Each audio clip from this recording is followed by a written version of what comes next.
What is going on, ladies and gents? This is George Bean, and given that I have already done the reviews for both Halloween and Halloween 2, I figured I might as well do a review for Halloween H20, which was the 7th installment in the overall Halloween franchise released in 1998, and was directed by Steve Miner, and has Jamie Lee Curtis returning as Laurie Strode after last appearing in Halloween 2 in 1981, a full 17 years.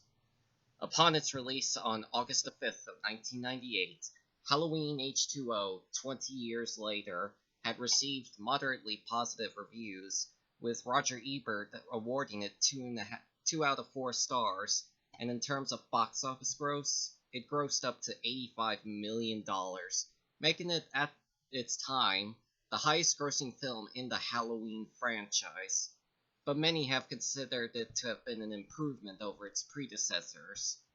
The plot.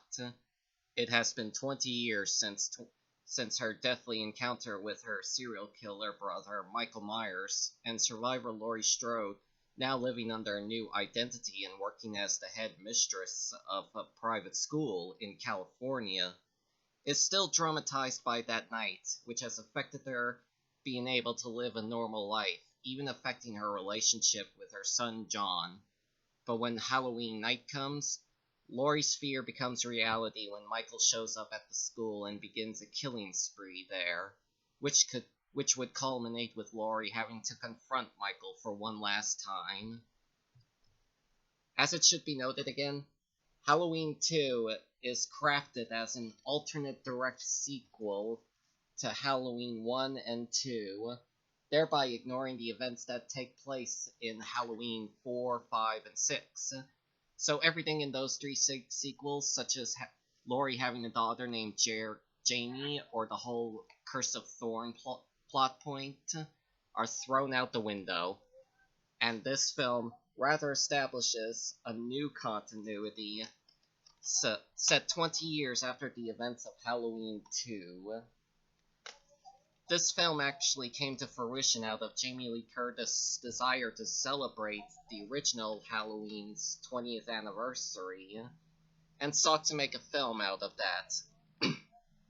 Early in development, Scream writer Kevin Williamson, who had just came off the massive success of Scream, was recruited to write a story outline for the film, and also executive produce. It's reasonable that Williamson would write a Halloween film, given how he is said to be a self-professed huge fan of the original Halloween.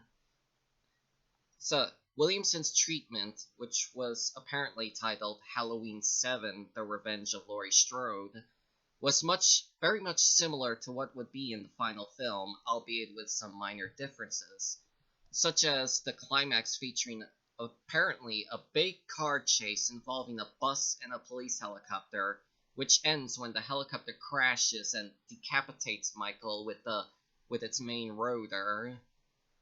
When Williamson first outlined H20, he created a storyline in which Laurie Strode has faked her own death and taken on a new identity as a specific way of retconning the character's death in Halloween 4. And as to mention, his treatment was situated as a sequel to all 6 films, thereby keeping that timeline's continuity. But when the script was being fleshed out by director Steve Miner and writers Robert Zappia and Matt Greenberg, they had ultimately decided to have the film function as an alternate timeline, in which the previous 3 films never happened at all, thus forming a major retcon. And to mention who Steve Miner is, he had previously worked on the original Friday the 13th as an associate producer, and would go on to direct its sequels Friday the 13th Part 2 and Part 3, both of which would formally introduce Jason Voorhees as that series' antagonist and his signature hockey mask. He had also directed another great horror movie, House, in 1986, and then after H20, he would direct the 1999 crocodile horror movie Lake Placid. and he had also directed that garbage remake of Day of the Dead in 2008. So certainly a hit and miss track record in Miner's filmography. But what's interesting is that John Carpenter was actually going to direct this film, as Curtis had wanted everyone from the original film to be involved in this. But apparently, Carpenter had asked for a hefty paycheck as his way of being compensated for not being paid properly by Mustafa Akkad for his work on the original film, as well as a three-picture deal with Dimension Films. But the Weinsteins had balked at the offer, and so Carpenter had decided to drop out.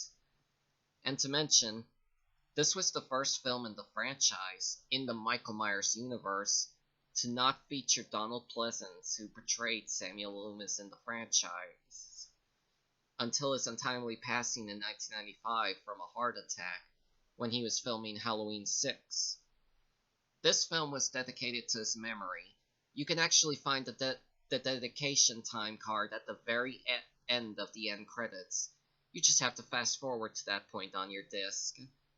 It is nice of them to have dedicated the film to Pleasence, as he had stuck around for the franchise up until the 6th film before he died. And now to this day, his portrayal of Dr. Loomis has gained a very hugely strong fan following, with many, including I myself, giving him a strong appraisal for his portrayal. Even if you do not particularly like Halloween 4, 5, or 6, he was still the one best thing in those movies. As we can correctly guess by the ending, by having Michael being decapitated, H20 was intended to be the final chapter in the Halloween series, much like what Halloween 2 had originally intended to do. As Laurie decapitates her brother, finally killing him for sure, she takes this to recover from her drama. End of story. Goodbye. The end. But of course, Dimension Films had other ideas, as it didn't take long for them to want to develop a sequel, which would become Halloween Resurrection in 2002, which would wound up retconning H20's ending and have it as if Michael had pulled a switcheroo with a paramedic and lived to fight another day. But also, according to what I've read, apparently it was Kev Williamson who had came up with the paramedic storyline that explained how Michael survived this film's ending, and that, from what I heard, was partially filmed the day after shooting had ended and was later utilized in the sequel Resurrection. So thanks, Kevin, for coming up with what would single-handedly destroy the entire point of what this film was going for. Great job. And according to Curtis in the A&E Inside Story documentary, she said that Dimension had it in her contract that Michael is implied to die in H20, but not entirely dead, just so they can make another sequel. And Curtis had reluctantly signed this contract with frustration. Of course, as we can see, this did not bode well with the fans, and it was given an overwhelming negative reception, and would cancel whatever plans they may have had in making yet another sequel, and instead just straight up reboot the entire series in 2007 with director Rob Zombie at the helm.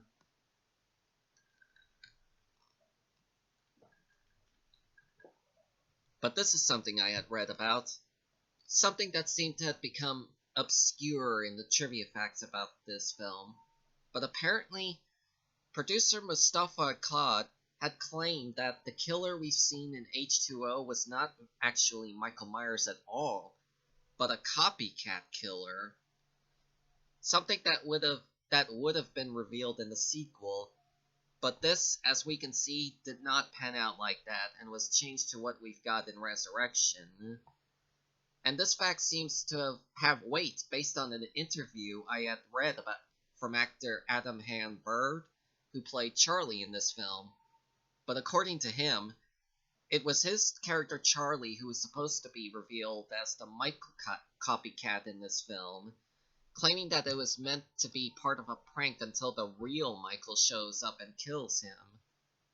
This is actually a very interesting detail that should be delved further into, not be skewered under the rug and claimed in unknown interviews. So anybody watching this video, please let me know if you too had heard of anything about this supposed copycat idea for this film. I would love to hear more about this. And now it seems that they're retconning the series yet again with the new film that has come out last year, as according to Carpenter, and the new filmmakers David Gordon Green and Danny McBride. The new film, titled simply Halloween, will be an alternate direct sequel to the original film, effectively scrapping all of the original sequels, starting with Halloween 2. So essentially, this new film could be described as Halloween H20 in a way. As for me in this film, I do rather enjoy H2O. I believe it is a pretty decent installment in the franchise and a decent sequel to the original first two films. I believe it was a wise choice to disregard Halloween 4 through 6, and instead just connect it directly to the first two. After the complications the Curse of Thorn plot had brought to the series mythos, there honestly was really nowhere else for the series to go after the sixth film. Where else could they go with that storyline? And so, what better way to go back to basics and honor the original film than to simply erase the Thorn trilogy from continuity? As for the cast, it was really nice to see Jamie Lee Curtis returning as Laurie Strode after having not played the role for 17 years since Halloween 2. She was absolutely good in this film. She does a good job playing Laurie as a trauma survivor suffering from PTSD. She does look pretty cool with short hair in this film. It's a nice change from her hair in the original film. Certainly shows just how much of a change Laurie has been through during the past 20 years. Plus, now older, Jamie looks a lot better with short hair if you ask me. Now that she's in her old age, she just looks better with the short hair. She looks pretty cool with it. In this film, she had faked her death and lives under a new identity as Carrie Tate. The Laurie's death thing having been inspired by her supposed death in Halloween 4. In that film, it was because Curtis had refused to turn and they decided to kill her off. And so with H2O, they decided to retcon her supposed death in H4 by making it seem she had faked her death and lives in a secret life under a new name. I do believe it would have caused big problems if they had acknowledged the 4th through 6th films. I would be questioning why Laurie would leave her daughter Jamie to an adoptive family while she keeps her son John with her. That'd have been a convoluted answer, so it is still wise of them to disregard those films and basically pretend that they never happened. But again, I do love how this film portrays Laurie as suffering from post-traumatic stress disorder, like how she keeps having nightmares about that night and even sometimes hallucinates Michael as if he's always nearby, and she has even resorted to alcohol to suppress the drama. Josh Hartnett was okay as John, Laurie's teenage son. That was when Josh Hartnett was a big star in the late 90s. I mean, he was in everything during that time. I think this film was around the same time as he was in The Faculty, another high school horror film that screenwriter Kevin Williamson was also involved in. And Michelle Williams was okay as Molly, John's girlfriend.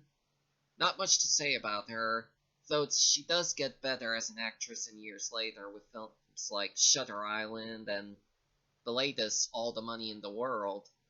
So yeah, if you are a Michelle Williams fan, I'm sure you'll find some decency in watching her in this film. And Alan Arkin was also pretty good as Will Brennan, a teacher who also works at the private school, and Laurie's boyfriend she's dating, who obviously refers to her as her Carrie alias because he doesn't know who she actually is and is in the dark about it, until she finally reveals herself to him in the second act. I remember seeing him in a similar role in that TV show 8 Simple Rules, which had John Ritter in it, and I thought he was good in this film. Plays an innocent character who cares for Laurie and even wants to help her out in any situation. Finally, LL Cool J was pretty decent as Ronnie Jones, the private school's head security guard. I really liked him as Preacher in Deep Blue Sea. I didn't want him to die in that film, so I don't really see him as the token black guy in this film. He does okay with the role he's in, and does help levitate the film for when necessary. And also, oddly enough, the film also has a special cameo appearance by a very young Joseph Gordon-Levitt, appearing in the opening scene before being killed with an ice skating boot lodged into his face. The music score was composed by John Ottman, but also in the final film, his score was supplemented with Marco Beltrami's scores from Scream 1 and 2 and Mimic by a team of musical editors, as well as new cues written by Beltrami during the final days of sound mixing on the film. Bob Weinstein had demanded the musical changed after having been dissatisfied with Ottman's score. So when you watch the film, mainly the climax when Michael is chasing down Laurie and John, there's a music cue that is definitely from the score for Scream 1. That sort of it's that cue during the Rose McGowan's death scene in the garage in that film. Reportedly, John Ottman had expressed some displeasure about the musical changes in the film when he was interviewed for the 25 Years of Terror documentary. And as for the body count, there are actually 6 deaths in this film by Michael's hands, 3 of which are done off-screen, and the graphicness and gore to them are actually quite tame compared to the previous sequels, especially Halloween 6. Almost like as if it's trying to be more like in the original. I also absolutely love the opening credits sequence, and how we look through Nurse Marion Chambers' house and see this one room, which has all these newspaper clippings, maps, and photographs, all involving Michael Myers and his murders, with all with the Halloween theme playing to it, and even some minor narration from Dr. Loomis, his pure evil speech from the original. The very best scene has to be the final confrontation that Laurie has with Michael in the climax, where she finally decides to walk back into the house, alone, and fight him one last time. This final fight was specifically what this entire film was built around on. It almost seems to call back to Steve Miner having done a similar thing in Friday the 13th Part 3, which had also featured a drama victim having to confront her past attacker once again. Laurie keeps taking on Michael no matter how much he keeps coming after her throughout the school. She comes at him with a fire axe, a flagpole, knives from a drawer, anything. It's also kind of like the final fight scene in Predator, where Arnold decides to go and fight the Predator in the form of guerrilla hand-to-hand fighting. I kind of see it that way with, like, Predator. I also love how when the appearing dead Michael is being gurneyed off into a van, Laurie is then like, I'm gonna make sure he stays dead this time. And so she hijacks the bus and drives away to finish off Michael for good. And it leads to them fighting each other the one last time, which results in her throwing him out the van, running him over, and driving him off the road down a hill. I love how it then becomes sort of action-oriented with the van rolling down the hill, and it then lands on Michael and pins him in between a branch. When it slams onto his back, I was like, my back. The way it just impacts on his back, it really looked like it hurt him that badly. And it's there where Laurie with the axe goes to face Michael, now pinned between a van and a tree branch. It's a great scene in the film. She calls out to him and responds by reaching his hand out to her. She also reaches her hand out to his, but she stops short and pulls away quietly. And after thinking about it for a moment, she then immediately swings the axe across his head, decapitating him. His head gets thrown and rolls across the field, and as police sirens approach, Laurie turns away, closing her eyes and taking deep breaths. And then it cuts to black. I believe that was such a great way to end the film. As far as I am concerned, I believe that this film was where they should have ended the series. This film had quite neatly wrapped up the series on a very conclusive note. Laurie has her final confrontation with Michael.